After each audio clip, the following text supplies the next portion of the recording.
Hmm,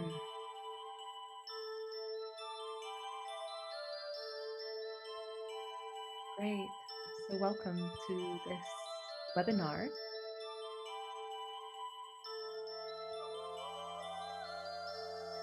My name is Yasmin, and some of you may have already journeyed with me before, and some of you, it will be the first time. Very briefly about me, I am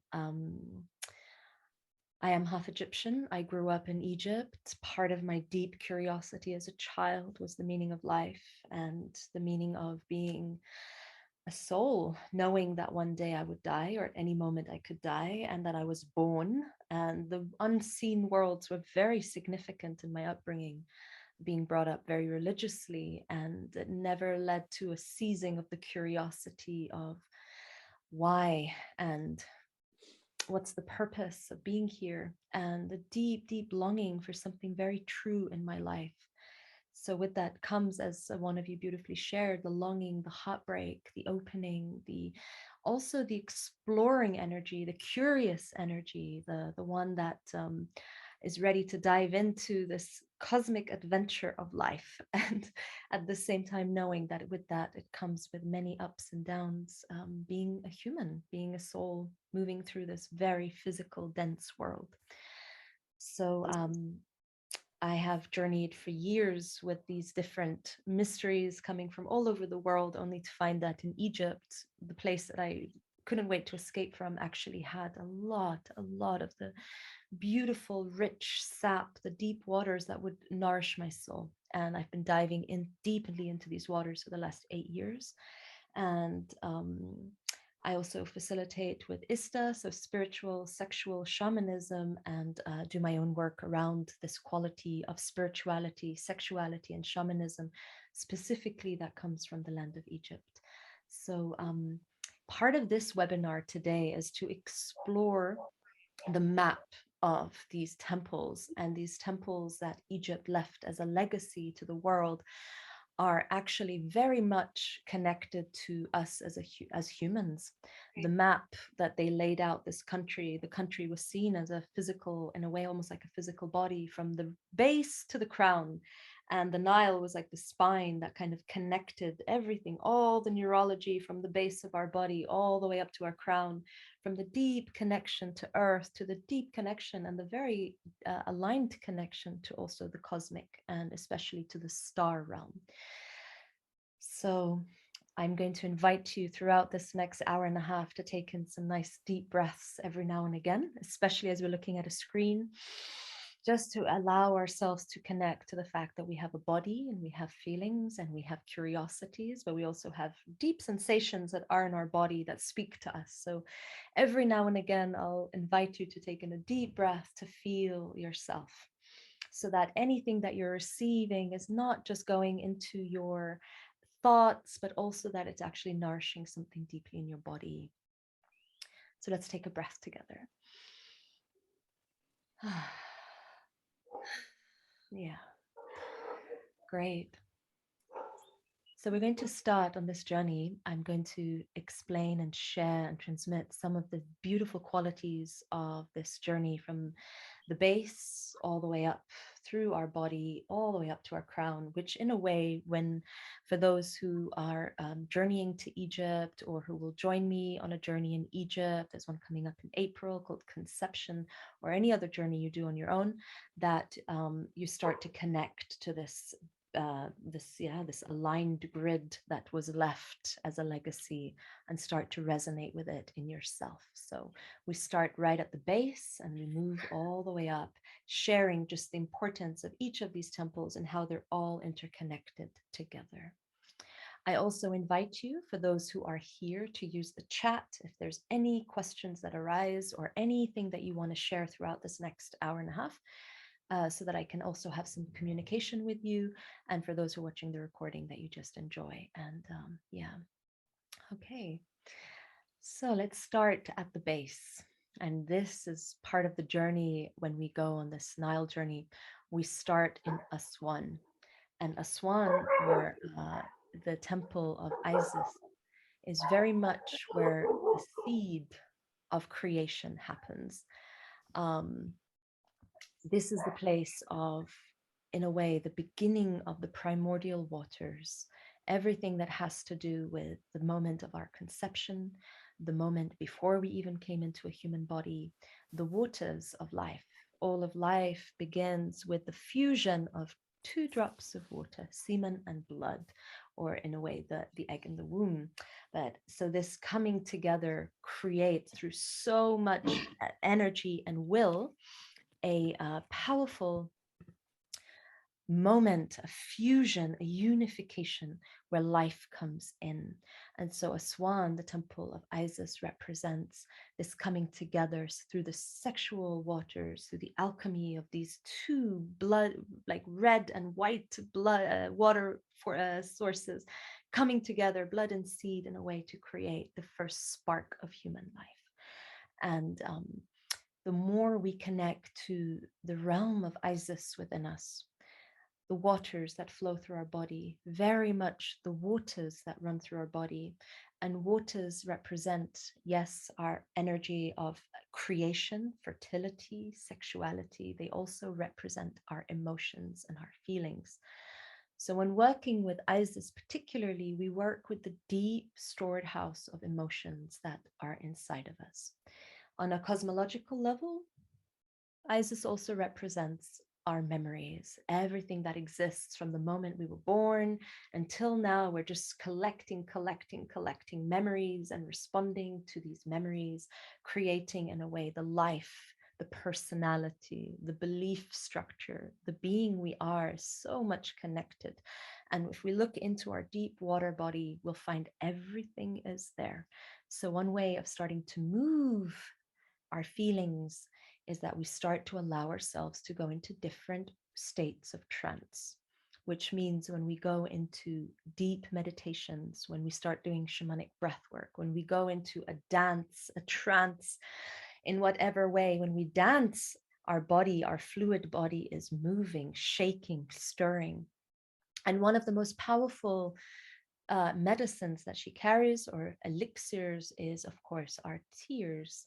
So as much as it's also our sexual fluids, our semen and our blood that are important to connecting to the divinity that lies within us and our creative energy through a physical body, it's also the elixir of tears that allows things to move.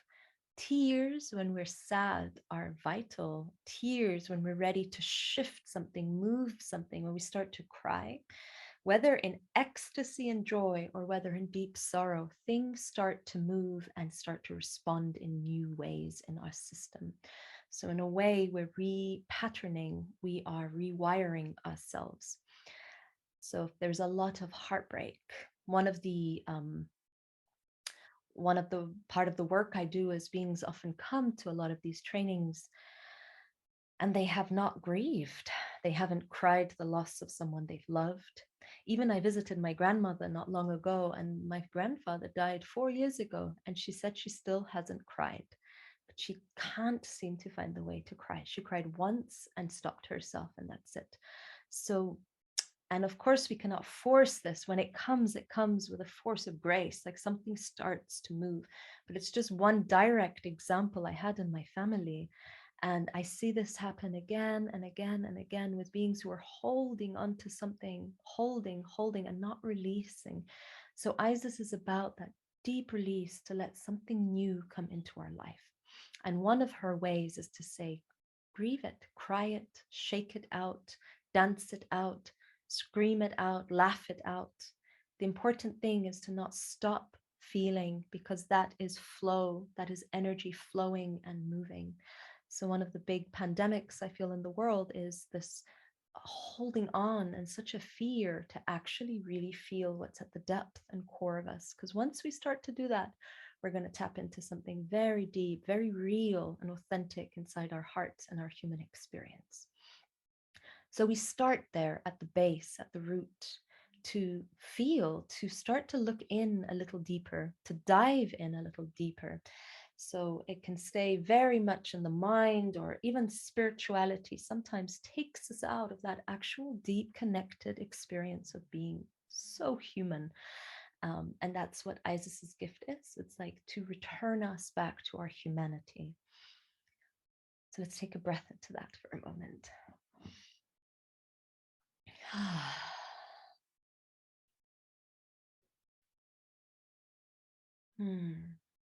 She is in Egypt considered the mother, the great mother. She's also a sister, she's also a daughter.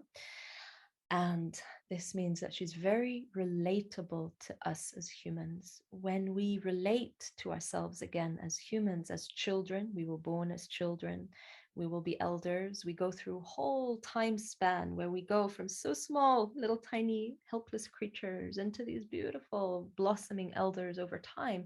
That whole span, in a way, is her. So it's not the mother that is the know-it-all. It's actually the mother that holds us as children to that we become mothers, we become those caretakers, whether in male or female body, that we're able to actually then hold ourselves when it's time to mature. And so working with her is also a way that we start to really embody this maturity, that we can be emotionally mature beings in life. And one good way to know if you're emotionally mature or not is be in a relationship. Be in a relationship and see what happens. Often we play out our parent dynamics in relationships where we start to feel scared or afraid of rejection or abandonment, where we start to play into different games and all of that stuff.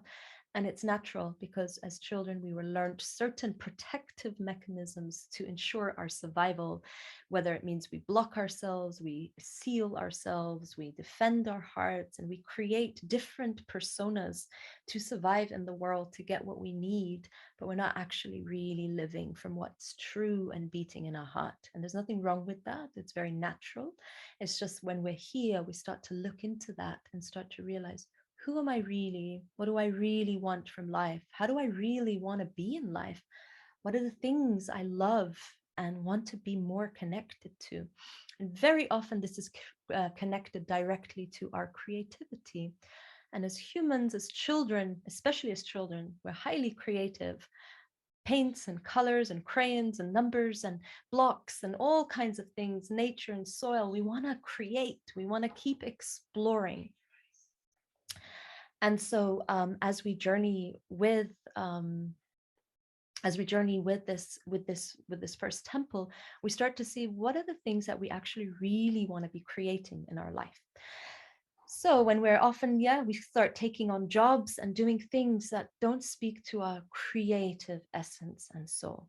And that's great because when we realize that, we can change it and it can be a beauty.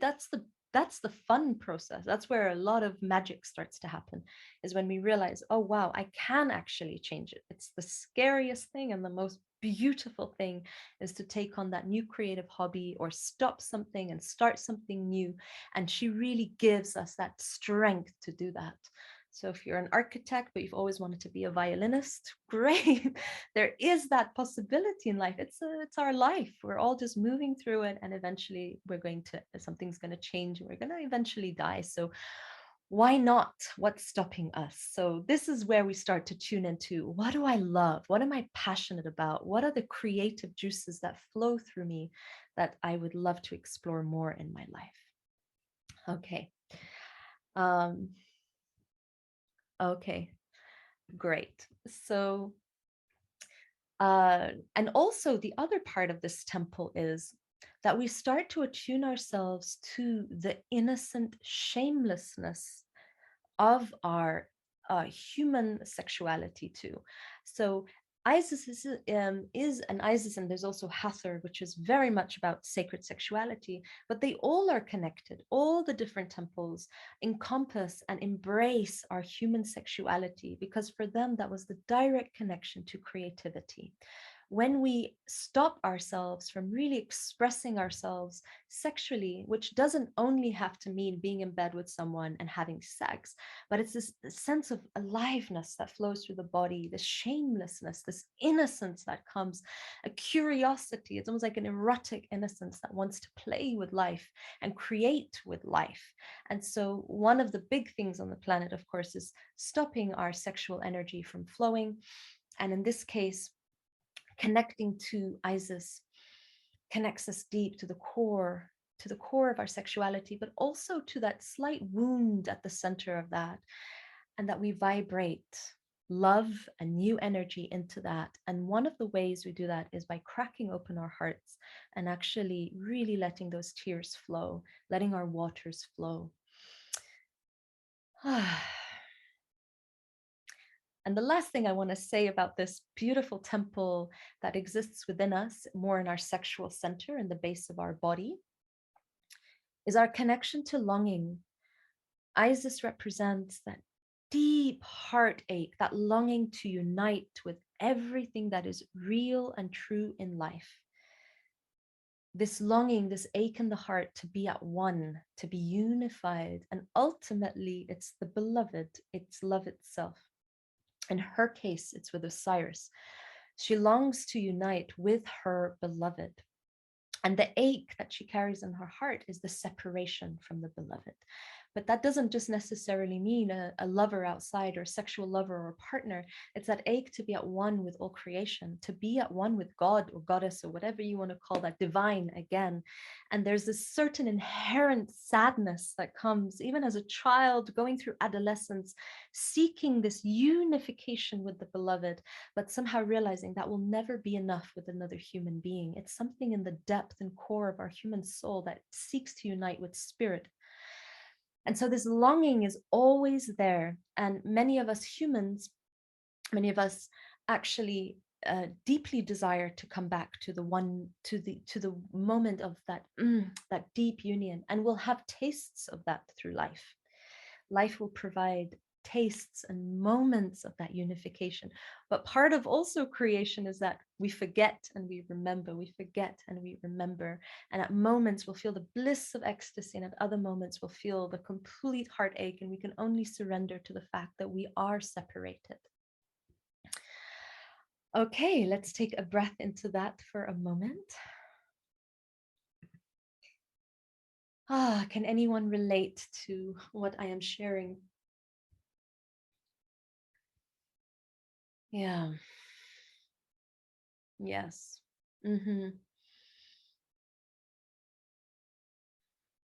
So music, dance, trance, um, meditations, lovemaking, tantric lovemaking, which doesn't mean that you're breathing up and down in a certain way and creating unks and shapes. It's actually just being naked in your soul to be seen by others. And the moment we start leaning into others, where we're not carrying that alone, but we're actually starting to be seen by others, is also a powerful moment of breakthrough, where we reveal what's in our heart to those who are closest to us and start to share what's there, whether we write it down, but especially when we communicate it from that deep, vulnerable place.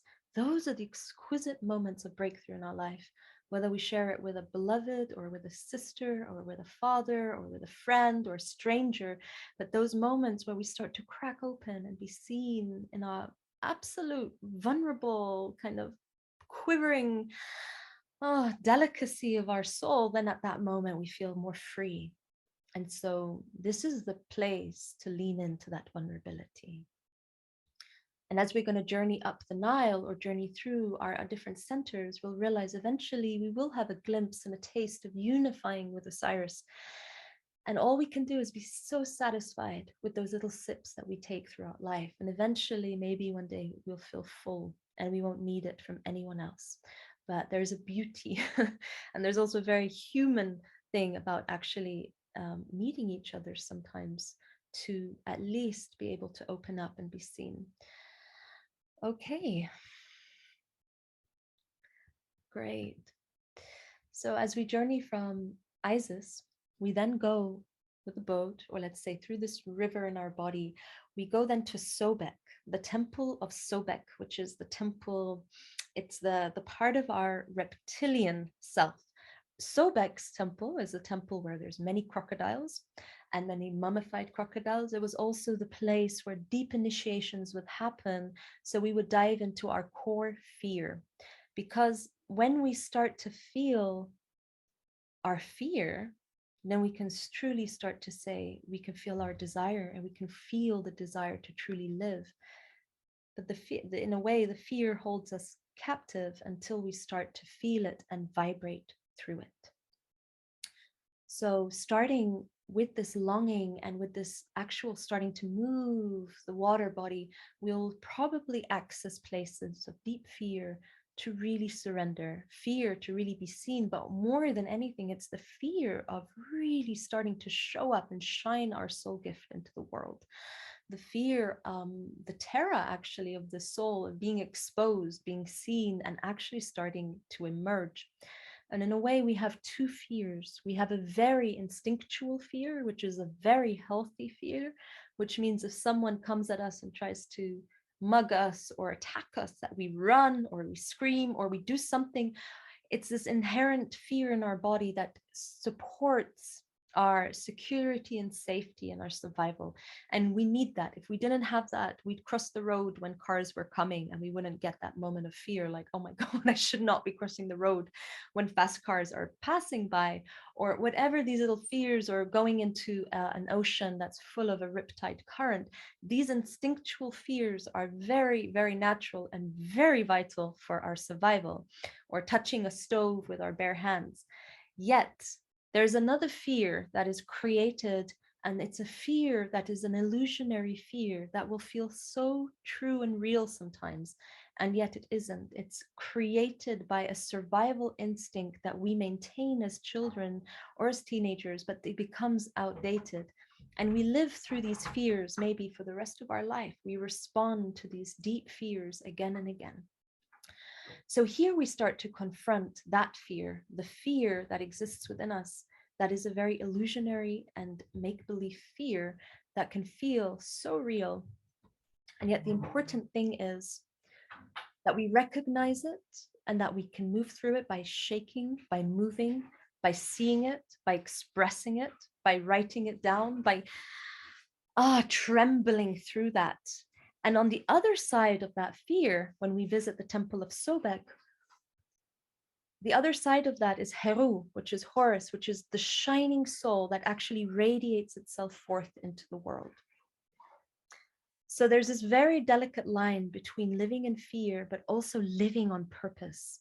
And in a way, if we want to live on purpose with our soul shining in the world, we're going to have to keep tasting and kind of resonating with these fears, but to not get encapsulated and lost into it, to recognize that they are fears that come from somewhere deep inside our memories, and that we recognize them, look at them. The ancient Egyptians used to say that you look at them like it's like you're walking through a maze and you just see on the walls then suddenly the shadows of your fear. When you get terrified, but actually get lost in it and start to believe it, at that moment you've disconnected from the heart. The minute you start to allow that it's almost like the lantern of the heart to guide you through this maze, seeing fears on the wall, but you're not getting lost in them. You recognize they're just shadows on the wall. You keep moving through with the light of your heart. Eventually you'll get to another gateway. And so this is what this temple is about: recognizing these old fears, witnessing them without getting lost in them. And they're not, in a way, just illusions. We feel them in our skin. Our heart beats faster. They can keep us up at night. So I don't want to say they're just shadows. They can be so visceral and so real because it's connected to the heart of our inner child. But at the same time, to let that which is here to burst forth a little bit more, the trust, this like almost like the soul of this divine child, which is Horus, to pierce through, guide through, and say, I got you. We're going to keep walking. And these shadows become less and less and less. So yeah, that's the temple of Sobek. That comes then, so that's the second temple we visit. Now at the back of this temple, beautiful temple, we see it's divided into half. One side is all the Sobek side, which is everything to do with the reptilian mind, which is also the place where we store our fears. The reptilian mind is how it responds to these very kind of fear base, kind of very much connected in the base of our body, often locked into our anus, the kind of clenching tight. So when we start to open that up, we start to access also the balancing of that, which is Horus. And we're going to get into Horus in the next temple. But at the back of this temple, very, very small, and those of you who've done this journey will have seen it, is Ma'at. And Ma'at is like this, she comes out with her two wings holding these white feathers, and her guardians there are two lions. So it indicates that inner strength, the strength of our heart. And Ma'at, in a way, balances everything. So when we start to access that part of our heart that can start to just outstretch itself, trusting that there's a lion heart, that there's a power inside of us, and there it balances these both. So we can't live without Sobek. We need this reptilian mind, and we also need our fears in a way to support us moving through life, but that we don't get just unbalanced here, and that we don't just strive for energy and power and la la la la, but actually we need a bit of that fear to in a way balance us out, and that is the courage that comes through. So this temple is very much about facing our inner fears and start to access that deeper courage to step up, to move into the next layer, which is moving from the base through the power center and into our heart. Okay, curious how this is landing. You're very welcome, like I said, to use the chat for those of you who are here live. Yeah. Great. So we started at the base, the moment of our conception, of everything that brought us into being, moving through this power center here, accessing the more denser parts that are keeping us sometimes limited beliefs, limited thinking. And through that courage, it starts to burn through here, move up here, and it brings us to the heart, which is now Horus. Horus's temple, beautiful temple. Horus represents, in a way, that soul and that's starting to realize, okay, I am afraid. That's natural.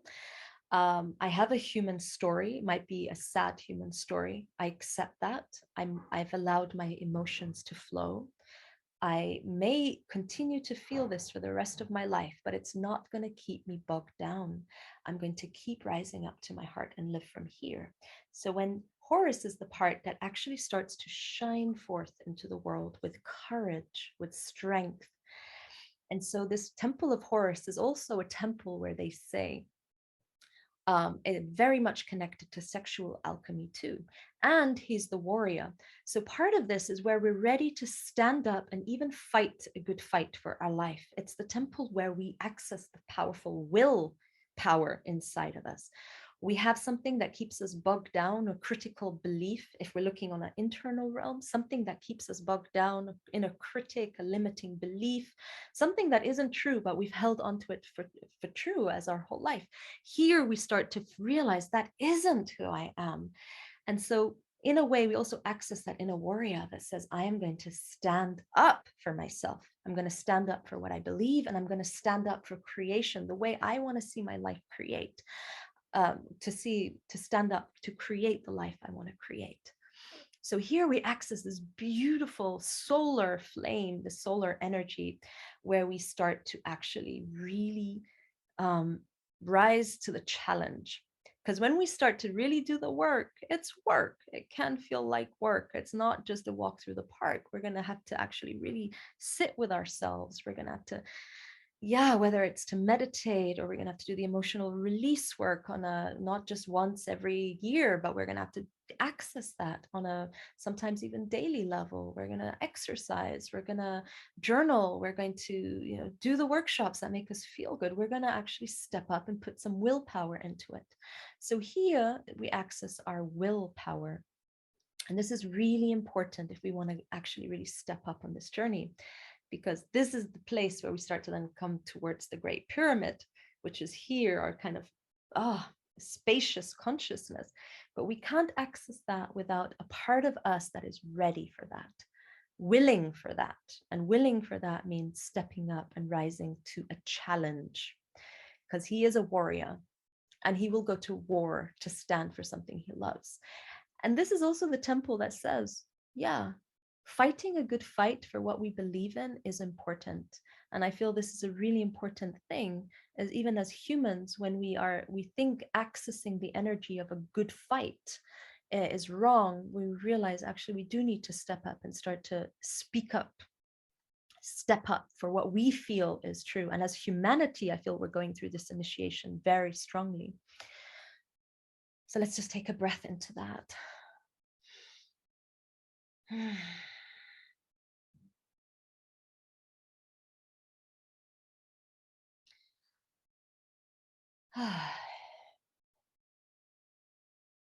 Horus is the divine child, and that he doesn't live in a way as the immature child. It's the divine child that knows that the universe and life got his back no matter what. And that gives a lot of power and strength. And so all the pharaohs and kings and queens of Egypt abided by this kind of Horus energy. And many of you, or you will have a sense of, wow, this feels like my temple. Or even those who travel to Egypt and visit different temples feel like, this one feels like I remember this one, or this feels really true to me. So the pharaohs and the queens and the rulers, or in a way, those who wanted to step up to a position of authority and power abided by this kind of law of Heru, Horus, which meant I am backed up by the universe so that I cannot be afraid of stepping up and taking, in a way, leadership for my life. So it's not about, in a way, in this time that we follow a leader, it's that we start to rise up as our own leader and take leadership of our own life. The way we do that is we trust our impulses and instincts as something very real and true, and we don't need to ask others for permission. Okay. Great. So yeah, again, welcoming any feedback, just to know that you're all here and following. Okay, great.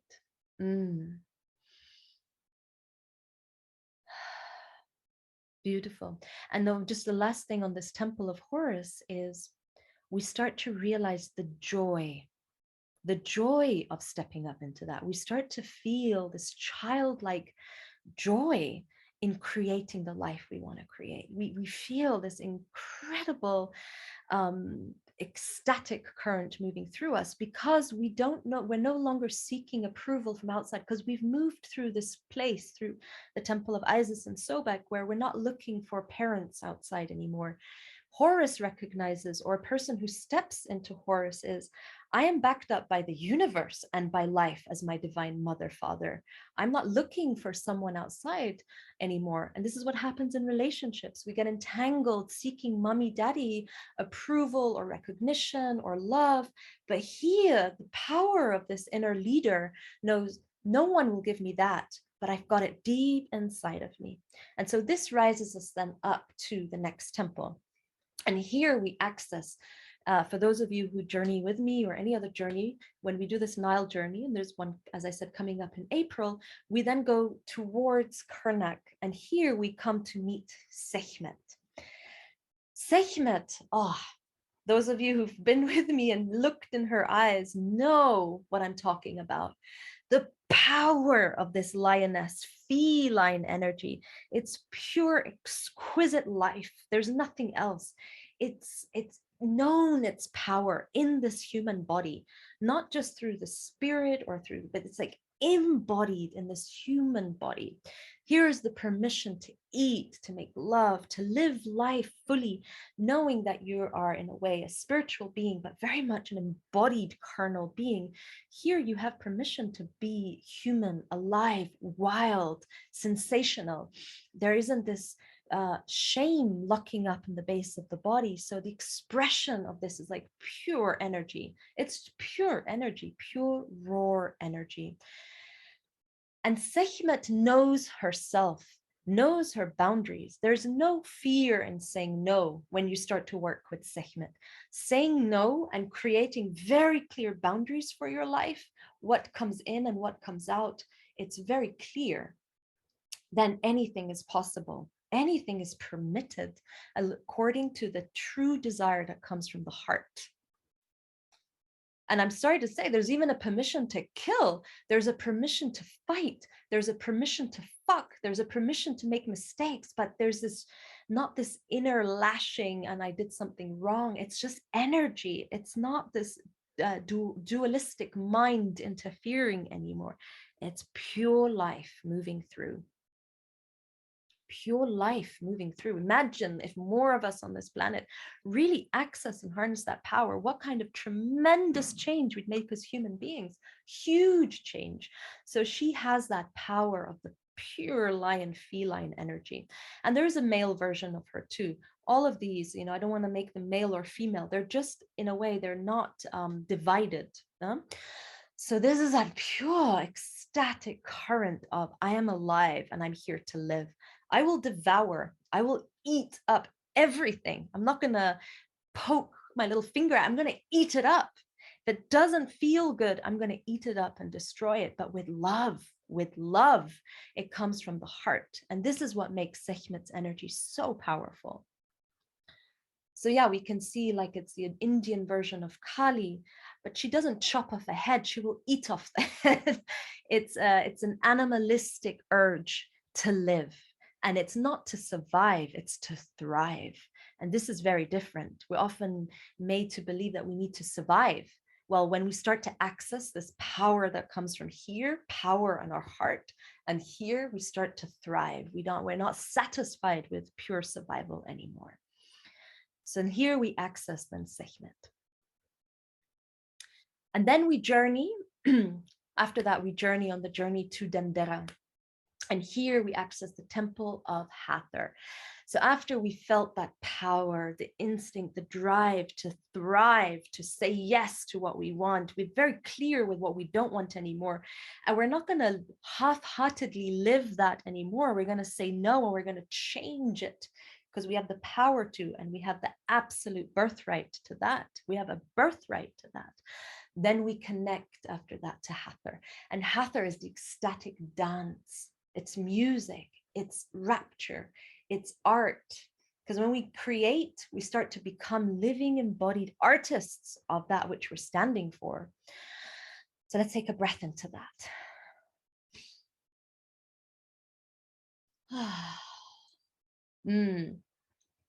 So Hathor is the temple of the living artist.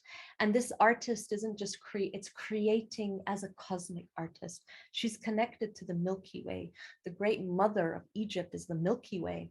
We're connected to the whole star realm. And we don't feel like anymore, oh, I don't belong. It's like I fucking belong here. I know I belong here. Because when we look up at the stars at night or at the sun or anything, we say, oh, I'm home.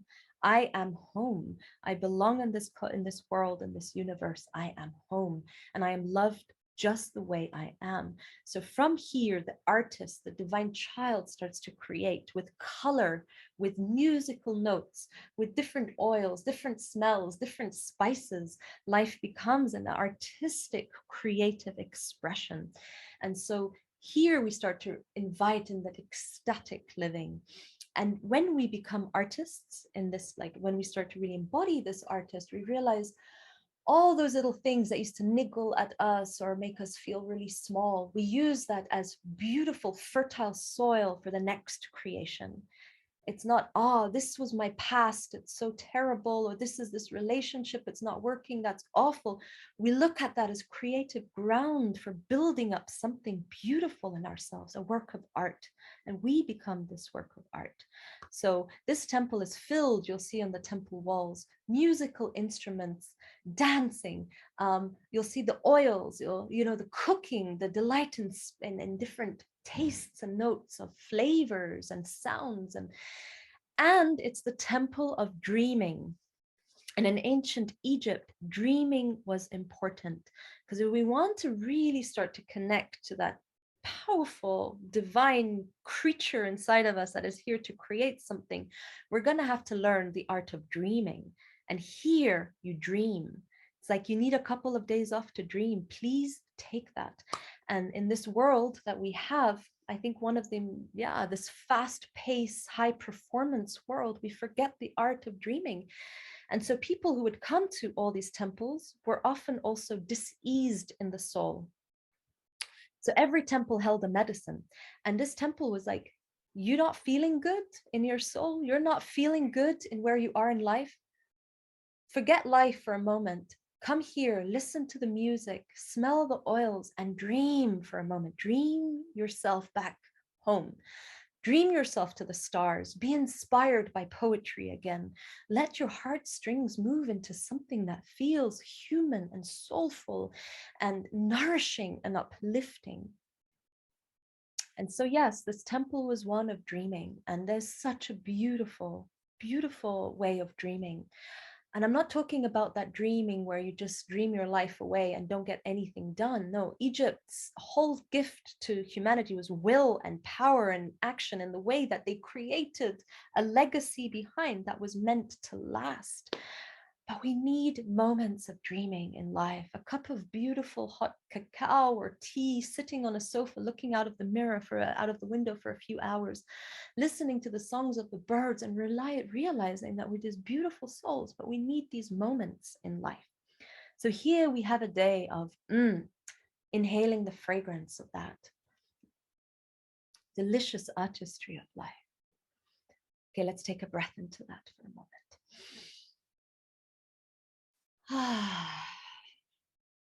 Mm. Mm.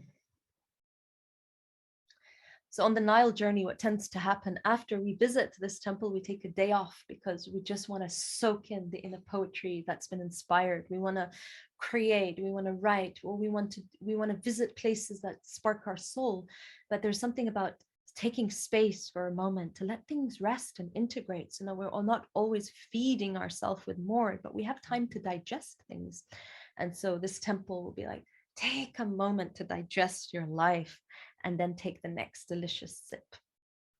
The blue lotus flower was very much connected to the temple of Hathor and the temple of Horus and all the temples, but specifically the temple of Hathor, because the blue lotus connects us to the realm of dreaming. It's an aphrodisiac. Sacred sexuality was very important in this temple. Making love was important. Beings would come to these temples to make love and to conceive life, to conceive their dreams. And this journey coming up in April is called conception. What are you seeding in your life? What are you creating? And so, yeah, the blue lotus in a way was this aphrodisiac. It's to be aroused by what you're creating. There's nothing more boring, I feel, than writing up a step-to-step program of what you're creating, but there's no arousal. There's no excitement coming from the loins and from the gut and from the heart and our human body. We need that in order to create. And so this gives rise to the conception of the life that we want to live. And whether it was a child or a project or power or something, and women would come to there to give birth. Most of these temples had birthing chambers, places where beings in the village or in the town or people would come to give birth, realizing that these temples translated actually from ancient Egyptian. If we translate what these temples mean, they mean houses of life. They're not houses of worship and houses of abstract devotion. They're houses of life. That was the most beautiful expression of divinity, was giving birth, making a painting, healing with herbs. These were divine expressions of life. So Hathor's temple is a beautiful one. And then we rise from there. After we take a break, we get to the temple of Abydos. And for those who've been to the temple of Abydos, they know the powerful reverberation in these temple walls. The temple of Abydos represents the stillness, the absolute stillness that comes when we enter the void-like experience. The mind stops working in a way that we're used to. Our thoughts don't go into these different circles. It's like a pure stillness. And so here we come to the place, whatever we want to see born needs to enter a very dark soil. We want to create something in our life, we're going to have to know how to be very still and very silent in our mind. And so this is a temple that just embodies the absolute spaciousness, spaciousness, the beautiful, deep, dark, fertile soil inside of us. Or in the universal matter, it would be considered like dark matter in the universe.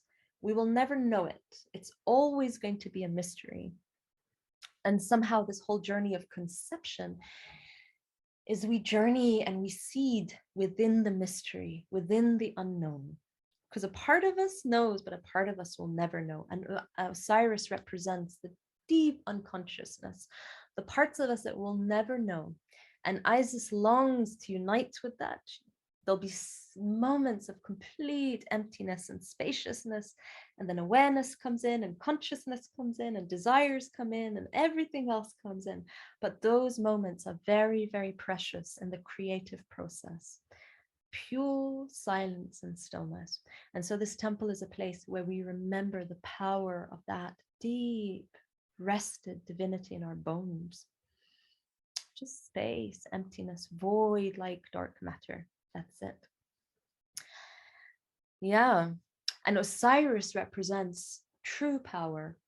The alignment, in a way, they represented him as they called it the Jed pillar, which was the erected spine, a spine that wasn't in a way slumping or spineless. When someone isn't accessing their power, we say, oh, that person is in a way, there's a spinelessness. Here, it's this erected spine, a resurrection to the spine, which means we are vibrating from our base up to our crown. The body is alive and open. And so, yeah, this is a very, very, very powerful temple. And it's quite the expedition to get there. It takes about 4.5 hours of driving. And those of you who've done the journey know how what a day that is. But it's worth every moment in this temple. So yeah, that's the temple of Abydos. So let's take a breath into that. So this journey, whether you come to Egypt or not, it's just important to note that this happens, and these temples represent very, very different milestones in our human journey. And it's good to know that these milestones exist, or these different centers exist. And from Abydos, we then we fly towards Giza. And this is the great pyramid of Giza, and we enter the king's chamber.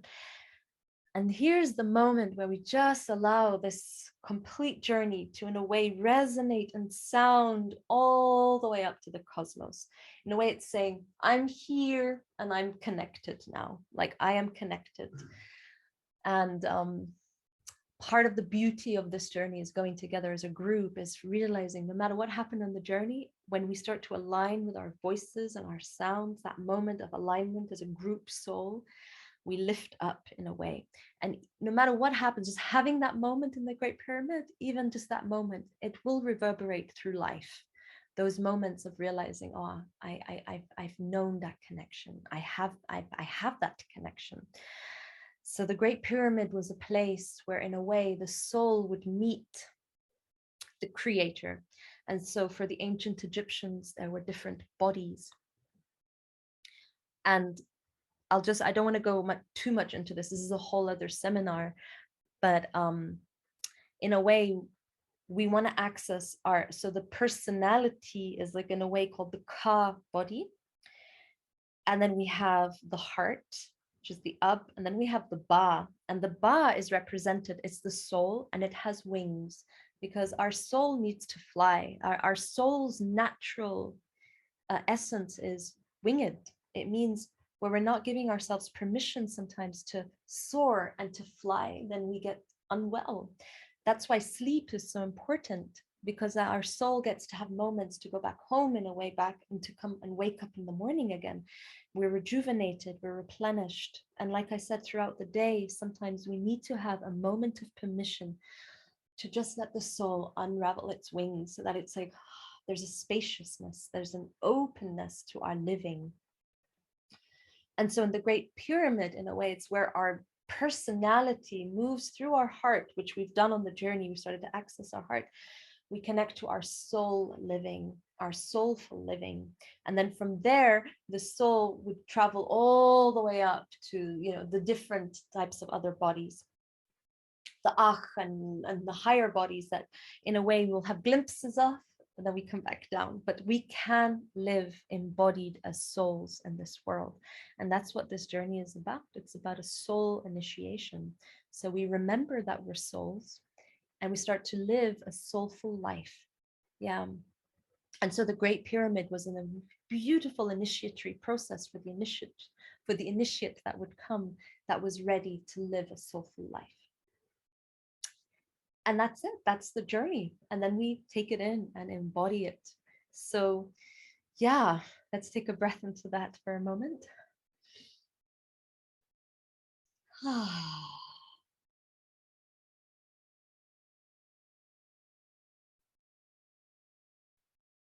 Yeah, deeply colorful, very lifeful, very creative. And I feel essential for our next step into life as we wish to live it. So, my loves, that was a bit of a transmission. I want to open up the space for any questions. For those of you who want to do such a journey, I'm offering one in April called Conception. And the last one was Resurrection, which was the beginning of this journey. And it was very potent in its own way. Keith, you were there. Nice to see you back here. And then this one has a very different flavor, very different energy moving through, because it's about now creating life. It's about conceiving, and conception takes a huge amount of will, huge amount of force of energy to create life. So the next one starts on the 22nd of April and goes till the 2nd of May. And we journey through a boat, take a flight to Egypt, and then end up at the pyramids.